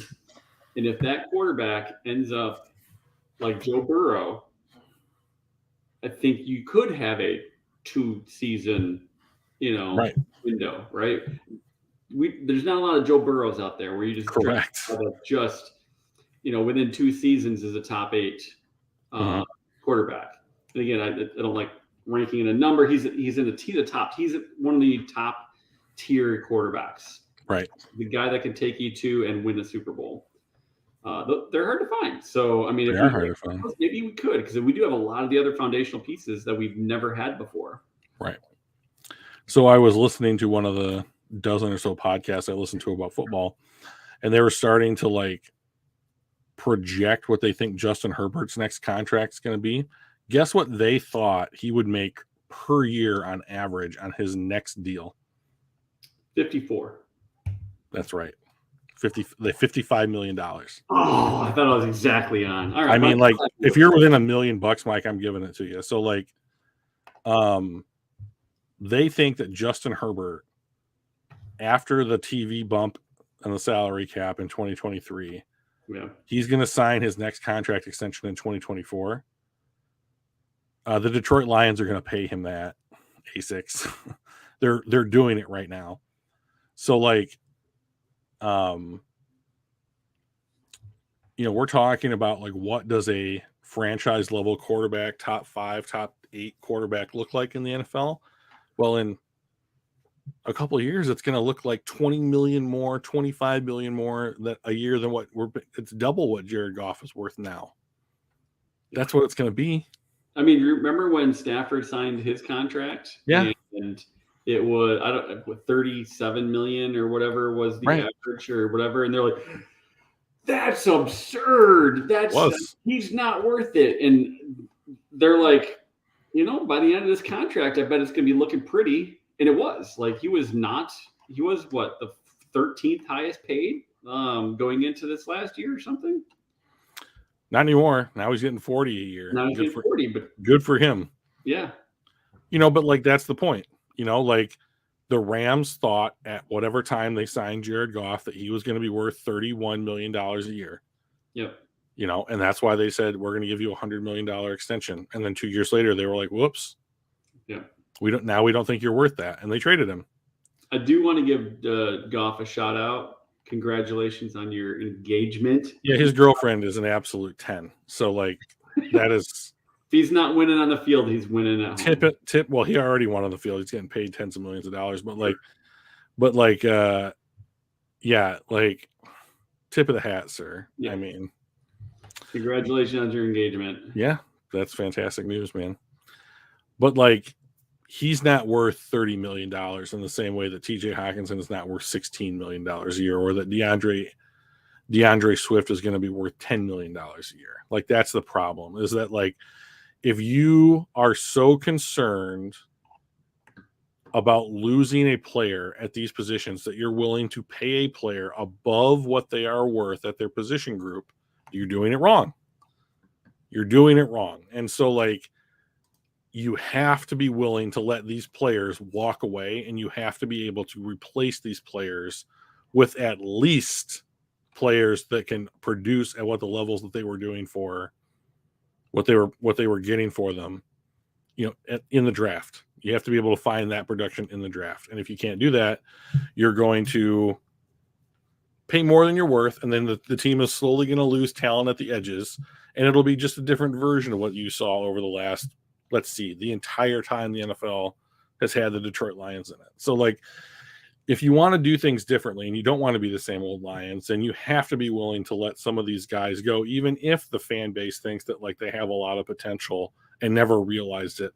Or like Jared Goff is good because he's in the 90th percentile of quarterbacks facing the AFC West in September on the road, when down, facing a 4th and 11 plus or whatever, like some weird ass baseball shit that you apply to like football thinking. Like that is not what makes him a good quarterback. Like it's just his decision making, it's his accuracy, and it's like what he's actually producing on the field. And what we saw over his career, dispassionately, objectively, is that he has had a single good season where he was worth what the Lions paid him this year, but the Rams didn't pay him that. They paid him a lot less in that Super Bowl year than what the Lions are paying him right now. And what the Lions are paying him right now is twice what he's worth.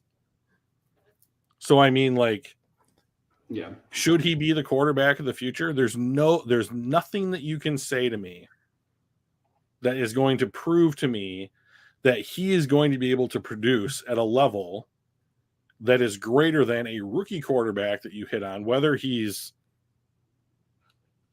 Joe Burrow or a Mac Jones, even, on what you are paying them from a rookie contract.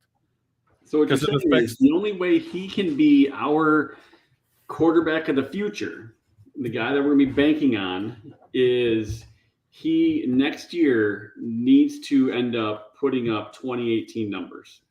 And we're just not holding our breath. Like, hey, if it happens, we can consider keeping you on. But if not, we're looking for the future.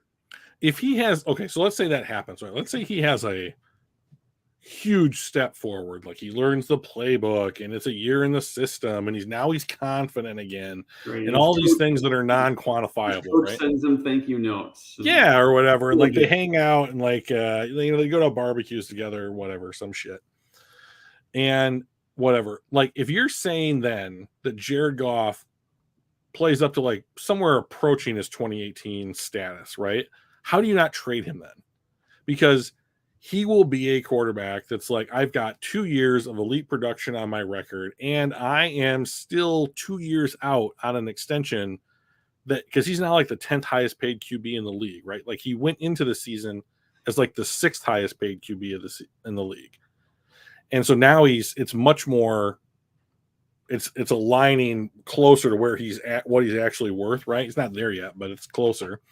And you can't convince some stupid franchise that needs a quarterback to part with a couple of twos in order to get like Jared Goff on a deal after he just had a great season. You absolutely would do that. The guy that we're looking for long term is to have that kind of great season. Now, granted, the question is it one and done, right? And that's where you're going back to he's only done this one other time. They had a bunch of bad seasons. So is this he's getting back to a consistent? Because if he's that way consistently, you keep him. right? Because we have that window of Penei Sewell and Williams and Amon-Ra St. Brown and those guys that are on those rookie contracts. So if he plays at that 2018 top 10, top 8 in the league type of quality, I think you don't trade him at all. I think you keep him. Buy low and sell high. Yeah, but what you do is you end up putting yourself back a couple of years. Okay, so say you can trade him for a first and a second, and now you got the Rams first round pick, you got your own first round pick, and then this other first round pick. You can move up and take CJ Stroud or your quarterback of choice. Right. Do you really want to do that? Yes. After he already said, hey, you know what? This is the perfect system for me. This is the change I needed in my life. And I don't know, man. Jared Goff has shown by this point in his career, by this point in any NFL player's career, he's 6 years in. What he is an average to a slightly above average NFL quarterback. That is who Jared Goff is. Does he have the ability to have an elite season? Yup. He sure does. And he did it once. That's not enough. Because greatness is measured by consistency. Yeah. And that is true across sports. And you wouldn't give him a second year to prove that he can make it a consistent thing. He's going – so first of all – in that scenario. The way that I look at it is this. He either plays like Jared Goff this season, and you're like, we don't want that. We don't want Jared Goff. We need better. Or he plays really well, and his value gets inflated. And then how do you turn down trading him? Because what the NFL has shown over the last 2 or 3 seasons is that you can move quarterbacks. And like, if Jared Goff balls out and plays like, say he's the 10th best quarterback in the NFL, and you're going to pay him $31 million in 2023 and like $29 million in 2024, some team out there is going to be like, that sounds a lot better than Drew Lock. That sounds a lot better than Sam Darnold. That sounds a lot better than ... Who knows what it is, right? Because then they don't have to go out and sign Derek Carr to 40+ million. Then you don't have to go out and sign, and it's $10 million that you can spend on your franchise somewhere. Yeah. And like there is going to be some team, who knows what, maybe it's Miami even, where it's like, we are this guy away from making a playoff run or making a push or whatever it is, and I'm like, if you don't trade Jared Goff when his value is at his highest, that's a mistake. That is a mistake. And you would get that contract off your books. You would have some dead money, but you would get that contract off your books. And then you have more flexibility. And that's the thing that's going to keep the Detroit Lions on a trajectory to become a winning franchise again, is what kind of flexibility do they have? Jared Goff is not a consistently good quarterback. Consistently great quarterback. He's a consistently great quarterback. Yeah. Right. And so you cannot win in the NFL. I mean, you can be what the Lions were for most of Matthew Stafford's career, which was like sometimes you're going to be challenging for a playoff spot, and other years you're going to go 5-11. And that was the knock against Matthew Stafford for his entire 12-year career in Detroit. It's like, you play really well and we're challenging for the playoffs. Right. Yeah. Or like like Matthew Stafford, if you looked at his like PFF page or whatever, is consistently at the like, I am knocking on the door to being an elite quarterback almost every season. Yeah. Like, he is there trying to be mentioned in the same breath as Drew Brees, Peyton Manning, Tom Brady. He's just a little bit less than that. Yeah. Just a notch. And like this last season, he had his best season as a pro, and they won a Super Bowl. So better team around him. Season as a pro. It wasn't even his best season as a pro. No, by PFF grading, it was. Oh, by PFF grades, yeah. Yeah. So like statistically, maybe not. Yeah.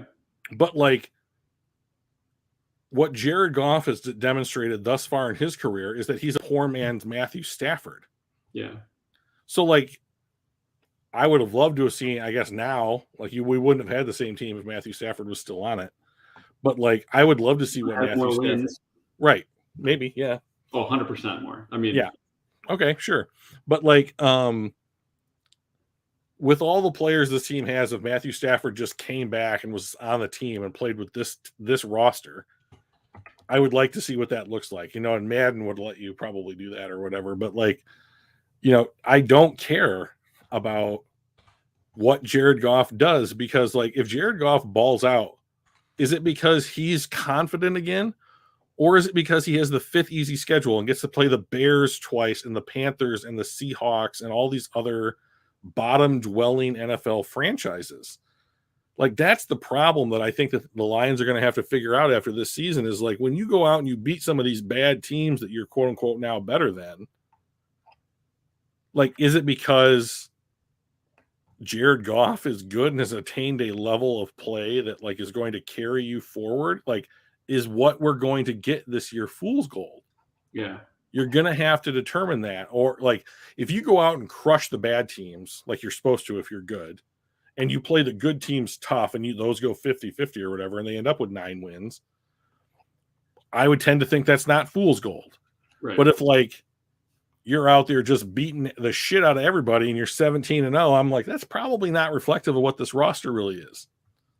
So I mean, like, of course you would, so like, I mean, like, you'd be ridiculous to not take it. But like, the problem with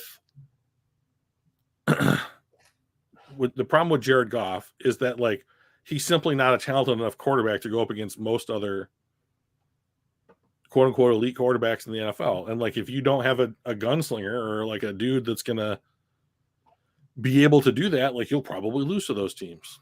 And like, that's the level that the Detroit Lions, like, this isn't like the next level the Detroit Lions have to figure out. It's the level after that. But like, if you don't start planning for that, you can't. And if you don't have the flexibility in order to take advantage of a situation like this, like, let's say that the Cardinals and Kyler Murray were actually done and they're going to get divorced or whatever, and like, if you don't have the flexibility, whether that's draft capital or salary cap space or something that you can give back to the Arizona Cardinals, like, you don't get the crack at a Kyler Murray. And maybe that's not a player that the Lions would want. But like, if there is a young quarterback like a Kyler Murray out there who would become available that you did want on your team, and now you can't go get him, well, cool. There's another lost opportunity.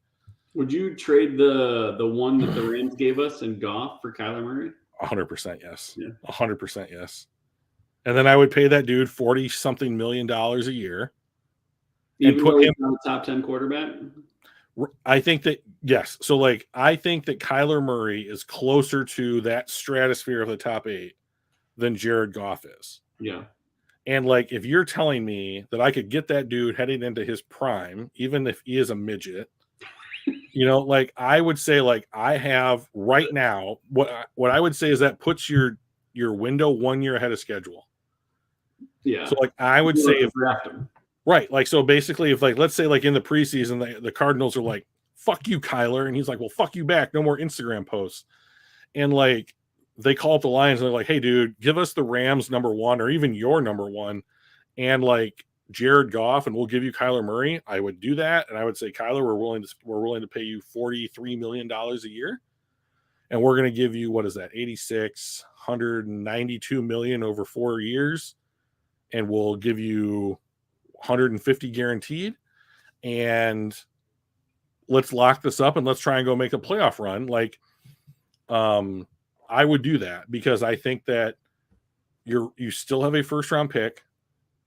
You have solved your quarterback issue, and now you can go and solve every other issue on the team, right? Yeah. So like, because you've made a commitment. And so like, does Brad Holmes want to make a commitment like that and risk his job with like acquiring a Kyler Murray-esque player? But like, is this culture developed enough at this point in order to bring Kyler Murray into it and have him be a leader and like fix his body language issues and stop the frowning and go out there and have a great season? I think so. Like, you put him behind what could be a top 5 line with a decent running backs, and once Williams comes back, some weapons. Like, DeAndre Hopkins is better than any wide receiver the Lions have had, maybe outside of Calvin Johnson, but like, better weapons like 2 through 5 than he's ever had, or whatever. So like, I would take that. I would take that chance. Yeah. Yeah. I think I would too. I'm not sold that Kyler Murray is. I don't think he's elite. I think he's knocking on the door of elite. I think he can probably get there, but his decision making, he's got all the athletic ability. He can make throws. He's fast. He can scramble. His decision making, from what I've seen the last 2 years, is poor at best. Yeah. He gets flustered really easy. And those are things that I think with good coaching staff, you can work that out, right? So I would definitely make that trade and try to. If he played behind the Lions offensive line, it would be the best offensive line that he's ever played behind. Yeah. So I mean, like, I think there's something to that. I would love to see him and DeAndre Swift play together. And like, only until Swift's contract's up. Until his contract's up, right? Yeah, and then you draft some other rookie and you put him there. That's fine. But like, he has an arm that's capable of pushing the ball down the field. And if you have DJ Chark and Jameson Williams on that roster, whomever the Lions have, you have to be able to push the ball down the field if you're going to take advantage of those wide receivers. So to me, they've already said, like, Jared Goff, you're going to have to push the ball down the field because the wide receivers that they have added to this team are going to force him to push the ball down the field. And if he doesn't do it, then you have to get rid of him. Yeah. All right. You ready to do something fun? Yeah, I'll try this. These kind of conversations are ones that I care very little for. I know. So I enjoyed them though. Oh, sure. Well, let's do it then. So it's all about me today. I don't know why, but why not? All right. So not hot or not, Hoff or not. Hall of Fame, right? Hall of Fame. Wide receiver edition. So we're going to talk about some wide receivers. I'm just going to go through a list. Yeah. 30 seconds max. Okay. And your answer options are yes, 0 scenarios they can get into the Hall of Fame. Okay. Or could be if. And then you can kind of talk about like what it would take for them to get into the Hall of Fame. Okay, 30 seconds. So I'll give it a try. All right. So we'll talk about a few that are not active, that have not gotten in, that maybe their time just hasn't come up yet. So Torrey Holt. He's right on the cusp.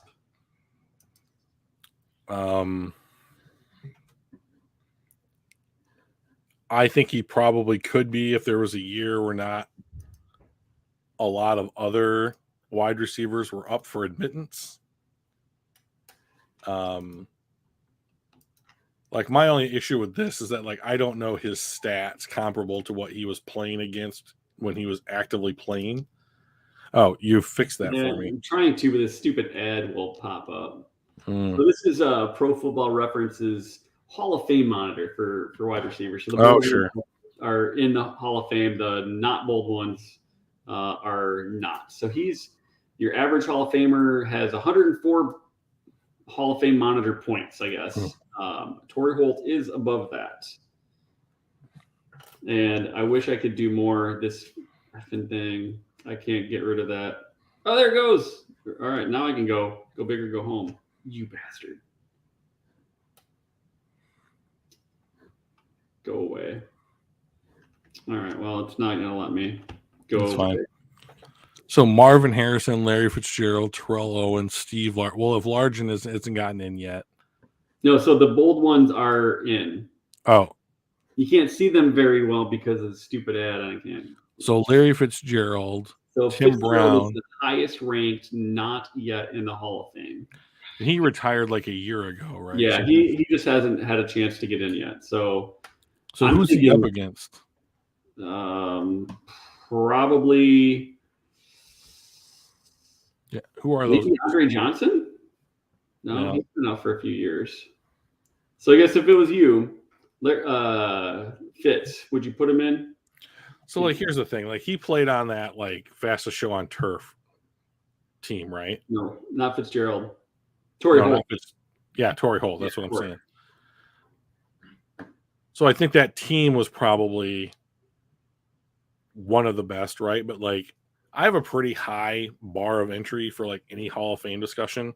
Mm-hmm. So like, was he the best player at his position group ever? No. So this list is basically like, how many times you make the Pro Bowl? How many times were you an All Pro? Yeah. So That how kind many of stuff. championships? All Pro, Pro Bowl, primary starter, Right. blah blah blah. Weighted career approximate value. I'm not sure what those are. That's fine. Games Sounds like played, games started, receptions, yards, touchdowns. So it's basically stats. So So he's basically a 12-year starter, okay. won a championship, a Okay. couple All Pros, and 6 Pro Bowl nods. I mean, 6 Pro Bowls is a lot. Funky makes a good point. Like, was he the number 2 behind Isaac Bruce? Yeah, he was. But so like, if he's not even the best player on his own team, like, or best wide receiver on his own team, like, is Isaac Bruce a Hall of Famer? You're number 2 behind Isaac Bruce, who is a Hall of Famer. I would say, like, in our 30-second time frame, say could be if, and it's just like there's a lull in like wide receivers that could be added to the Hall of Fame. Like, I think he probably would get in then. Yeah. What about Fitzgerald? He's going to be a Hall of Famer. Yeah. Reggie Wayne, he's kind of in that same boat as Torrey Holt, because he was sitting there number 2 behind Marvin Harrison for a lot of years. And Harrison's in. So I think that Reggie Wayne is a Hall of Famer. Yeah. Julio. So I think that he will be. I think he was clearly the game's best receiver for like 3 or 4 seasons in a row. And he put up some pretty amazing stats. Now he doesn't have the team wins or that kind of thing, like the Super Bowls or what have you. But like, how many times was he a Pro Bowl? In fairness, he could have had a Super Bowl, except Bill Belichick carved his soul into yet another Horcrux to pull away that win from the Falcons. Yeah. So I like that. That's an interesting thing. But like, how many Pro Bowls and like All Pros did Julio Jones have? 2 All Pros, 7 Pro Bowls. I mean, I think that with those kinds of accolades, plus the fact that I think it's probably pretty clear he was the best wide receiver, most dominant wide receiver in the NFL for a stretch, like multiple seasons. Yeah, I think it's likely that he gets in. Antonio Brown. No, fuck him. He doesn't deserve to be in the Hall of Fame. He had a 6-year stretch there, though. Nah, fuck him. No, 0% chance. I don't. He might have had that, but he's ruined. Like, all Hall of Fame questions are not mathematical formulas; they're popularity contests, and he has just absolutely imploded. Like, whatever goodwill the NFL had for him, his legacy went poof. Correct. Like, if he had simply continued on producing like he did in Pittsburgh, there was every chance that he could have been a Hall of Fame wide receiver. And then I just think that for whatever reason, whatever, like mental health concerns or like stress or whatever has caused him to go from a productive NFL player to the drama queen that he has become, that has ruined his ability, I think, to be considered among the game's elite. Yeah. Just walking off like with your shirt off, like in the middle of the game or whatever, like in Tampa this year, and like being on the Patriots roster for like 2 or 3 games, played in 1, something like that. Like, and just like reducing your opportunity to be in the NFL time after time after time now. Like, there's just no way. Yeah, I agree.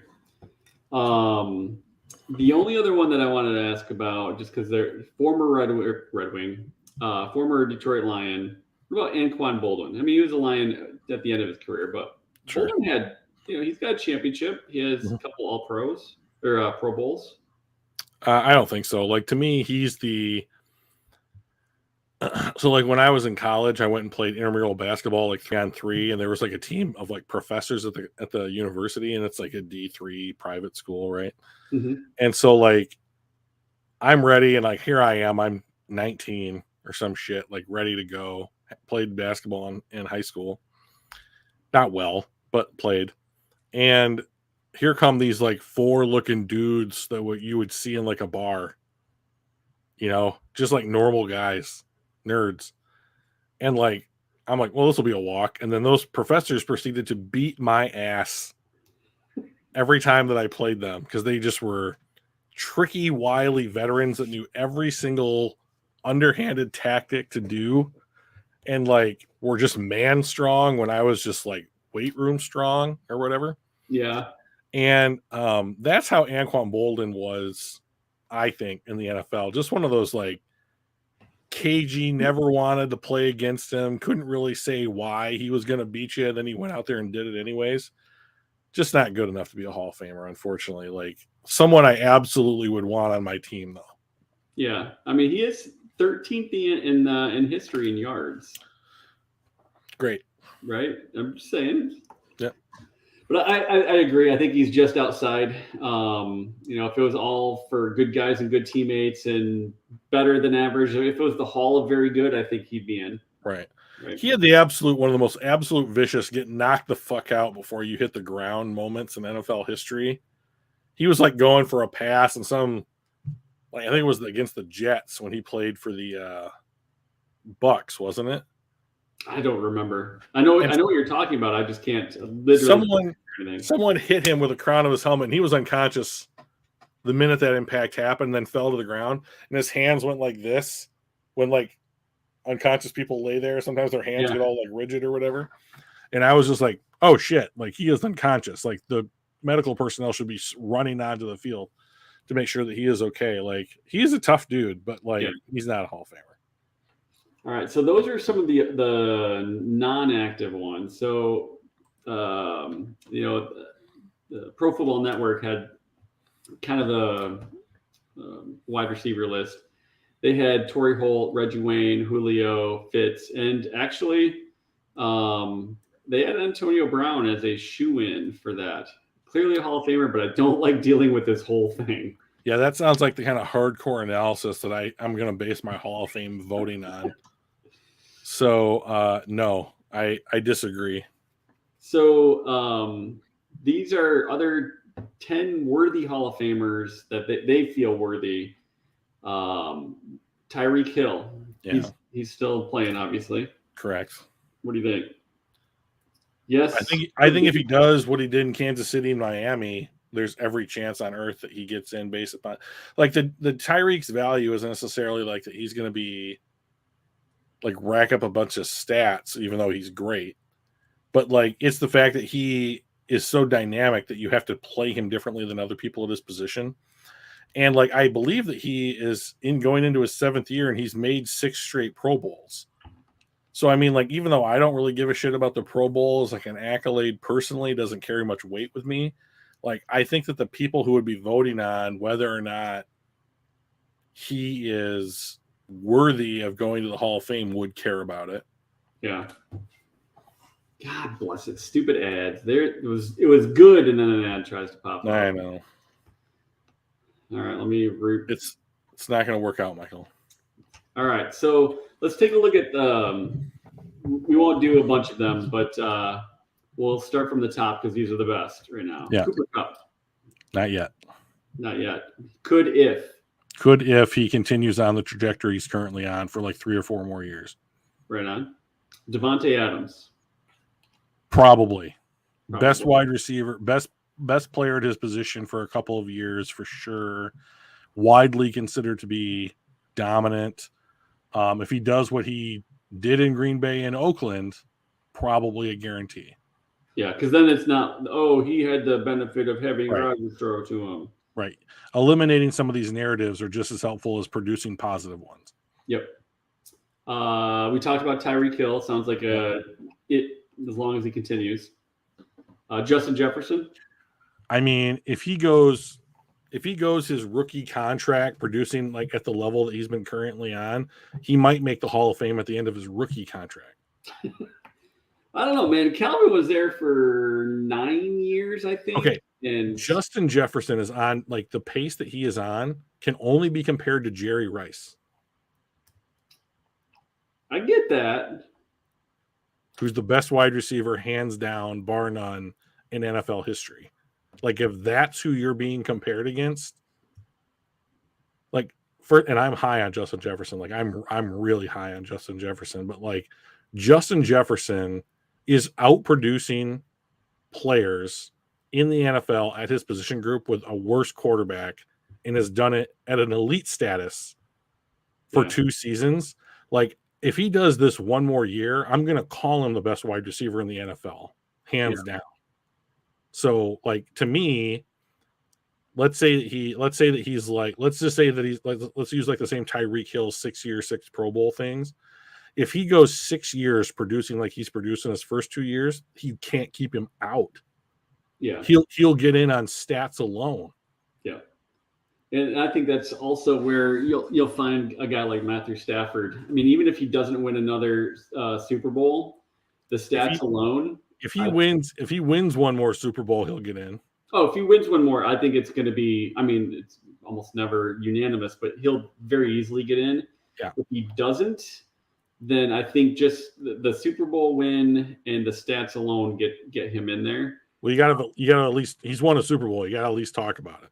Yeah, and then when you start looking at all the other, fastest to these yards, and oh, look what he did for Calvin and Cooper, and I think he's in. It'll be a lot easier if he wins a second, though. Sure. Deebo Samuel. I mean, a lot of these guys are young, right? But no, he's not making the Hall. He would have to do what he's doing. So he got hurt 1 year, right? And then he's got 1 year on his record of being like, he was a second round pick. So he's had like his rookie year, got hurt, had this elite season, right? Not good enough to be considered. I'm not even talking about him for the Hall of Fame. He'd have to do what he did last year for like 5 additional years or 4 additional years for me to get into that conversation. Because then he's just like such a unique talent that then you would probably have to be like, you've never seen a player like Deebo Samuel. How do you keep him out of the Hall of Fame? But not after 1 year of doing this. That's a joke. Stephon Diggs. Who? Stephon Diggs. He's probably got better stats than I think about him, and he is great. But I don't think so. Yeah. And I think as I start looking at like Tyler Lockett, Deontay Johnson. Now we're certainly not. We're like, no. Mike Williams, no. Keenan Allen. Mike Williams has a chance. Like, so like Mike Williams he has been for like 8 years, like extremely consistent with what he's done. Like, and he has won one Super Bowl with Brady. Maybe.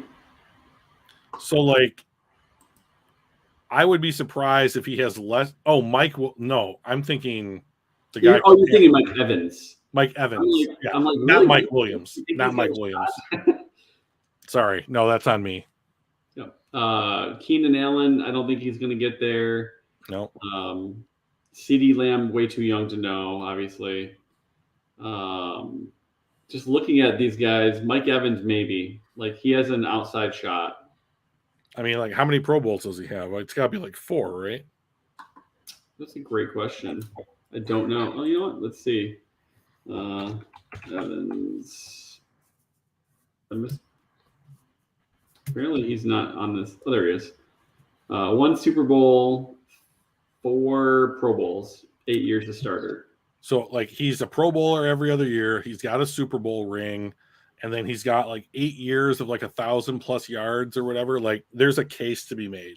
So, like, it's possible if like he plays 10 seasons, gets 1 more ring, and like stays on pace. Like, I think that you could make the case for him.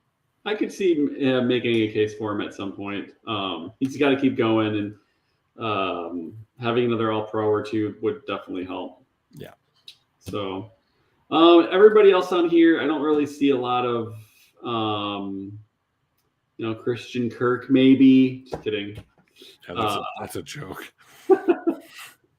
AJ Brown, Amari Cooper. AJ Green, Marvin Jones. No. I just don't see anybody that screams up. Adam Thielen was really good for a couple years. I just don't think he's going to be remotely close to even guys like Torrey Holt, who are already probably, maybe, could be. I mean, Jamar Chase, if this is his baseline, certainly could be. Yeah, But I mean, he's going into his second year. I'm not going to talk about the Hall of Fame in Jamar Chase going into year 2. So, all right. Well, that was the fun. That was fun for me anyway. good. So, what? Anything else that you want to chat about before we head out and talk to these fine folks a week from now? Well, I guess I would ask A6 or Funky if they have any questions that they want answered before we end the pod.